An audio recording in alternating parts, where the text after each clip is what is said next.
As many of you will be aware, the US Fed rate increased by 0.75 bips recently, which was the fourth increase in the last few months and the highest increase since 1994. We did expect the interest rates in Dubai to increase by a similar amount, but when the Fed rate did increase, the UAE EBOR rate only increased by 0.2%. We're actually still sat at around 2.6%, our EBOR is, which is still considerably low for the region. New buyers to the market need to understand that although the interest rates are increasing, they are just resetting themselves to what they were pre-COVID. Before COVID, the interest rates were really similar to what they are today. The market hasn't slowed down. It's still a very busy market and there's still time for people to get onto the buying ladder.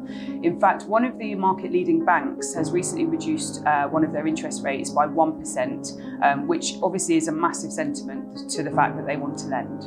If you are considering buying a property in the market in Dubai at the moment, here's my advice for you. The first thing is to check affordability. Make sure that your income and your outgoings have been checked by a mortgage professional. Make sure you're having a look at monthly mortgage payments for the actual property itself, the service charges and any insurance costs. Once you've gone through these with a mortgage professional, you're just going to make sure that there's no nasty surprises later on. My second bit of advice is to shop around. Speak to a mortgage professional who deals with all of the banks in the market and just make sure that you're getting the best deal.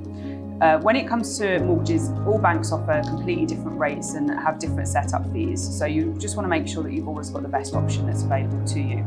Also, just be aware of going onto a variable rate in the market that we're in today, because if you go onto a variable rate, what you're paying today is probably not going to be what you're paying in 6 months' time. So you just need to be aware of what the potential increases can be, and your mortgage broker can help you with that. My last bit of advice is just to make sure that you're properly prepared. Make sure that you've got your pre-approval ready if you're a mortgage buyer and your cash ready if you're a cash buyer. Make sure you've had a look at all the property portals that are available to see what types of properties are available, what areas they're available in and the purchase prices. Make sure that you've got all current credit commitments paid up to date so that your credit score is the best that it could be and you've got access to the best deals. Being prepared when you're buying a property is really, really important, and the earlier that you can do this, the better.